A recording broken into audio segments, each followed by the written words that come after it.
While touring a complex, my partner Courtney and I peered over the balcony in a model apartment. The sparkling pool reflected off her glasses as she gave me a look that said, "This apartment, am I right?" After saving and planning for several months, our ducks were finally lining up. Courtney started working at the Hilton corporate office, which meant I could quit my job and go back to school full-time. This location would be the setting for our new chapter. We strolled down the sidewalks of our future neighborhood. I imagine Courtney and I riding bikes down them, the wind ruffling our hair.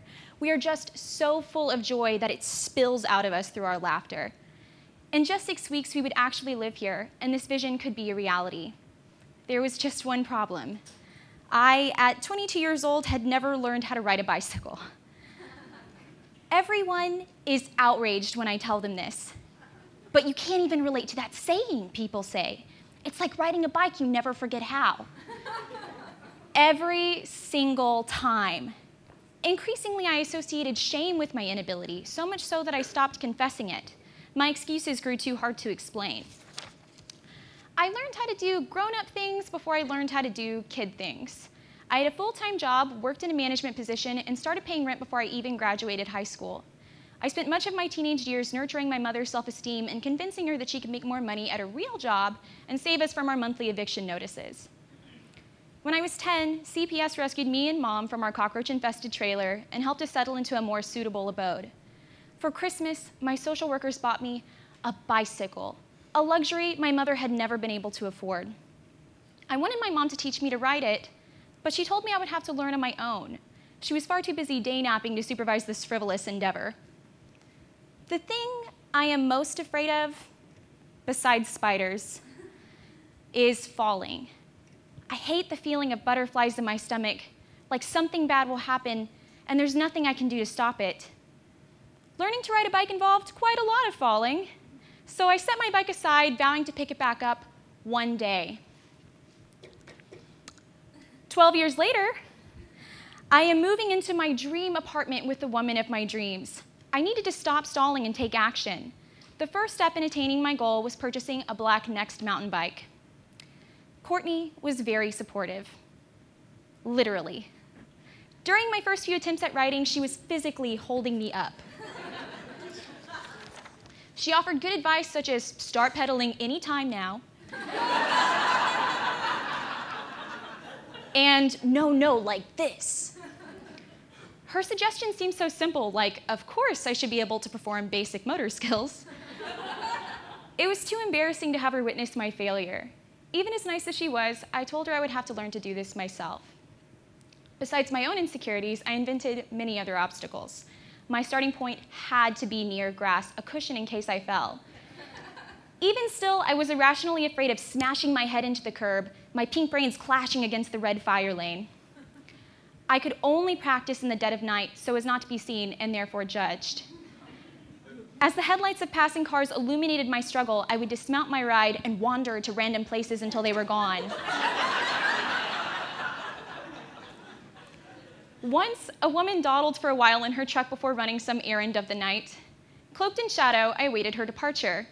We watched each other for a long time before I realized she thought I was a vagrant, plotting to steal her prized possessions. I thought, is it really better for her to think I'm a thief than to know the truth?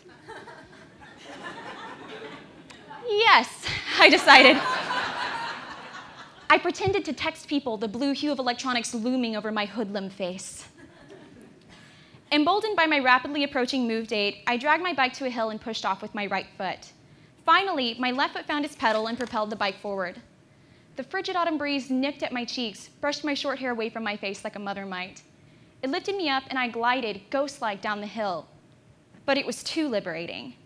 I stopped myself after pedaling only a few times. However short-lived, I couldn't wait to announce my victory.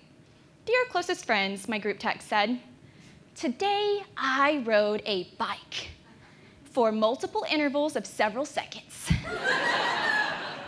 That is all. Later, I practiced under the telling rays of the sun. I straddled my metallic steed atop a larger hill, and the momentum carried me all the way down it. I felt like Rose at the bow of the Titanic. I'm flying! My open jacket billowed behind me like a cape. Although the movements were awkward, they felt impossibly intuitive, like I could do this my whole life. I stopped panting and majestic at the base of the hill. My neighbor rushed to my side. He was about to go for a bike ride himself, the kind you do for exercise, not the fun kind.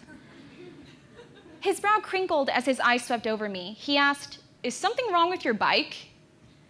I realized he had seen me wiggling like a blind fish, swerving dramatically to avoid hitting expensive vehicles in my descent. Surely these movements were caused by a defective bicycle and not a defective adult. Encouraged by triumph, I exhaled, "No, that was the first time I ever did that." I rode my bike whenever possible, glancing at passersby and thinking, "Ha ha, I have tricked these people into thinking I'm a regular person." Still, I held my breath as I crossed over each sidewalk crack for fear that this one would be the one to knock me from my steed, the valiant knight of the bicycle, a mere warfare casualty. Storm drains became my arch nemesis. I would pass over them with such caution I was nearly rendered immobile. I imagined myself falling off my bike and tumbling into a storm drain where, like in my childhood nightmares, Pennywise the clown would devour me in the damp darkness.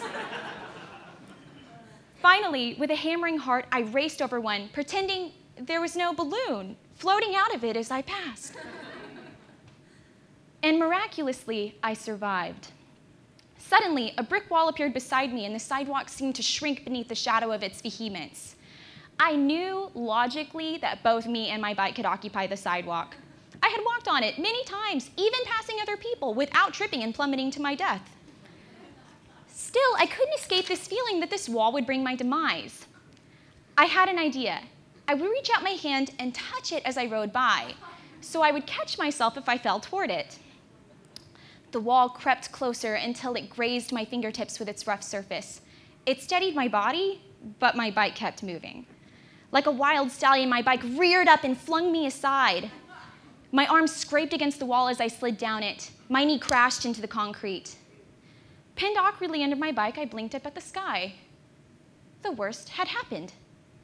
In real life. And I was okay. Not broken, not coma-bound, and most surprisingly, not dead. Brushing the dead leaves from my hair, I remounted and pedaled away. The grip on my bike handle stung my bloody hands, but I just let myself feel it. I let it linger that I had fallen, but not failed. Now living in my new apartment, I intermittently ride my bike around the city so I can see everything rush past me, blurry and yet clearer than I have ever seen it. When I'm feeling stressed about school, writing my book, or dealing with family drama, I think, I can do this. Because now I can say that getting your shit together is kind of like riding a bike.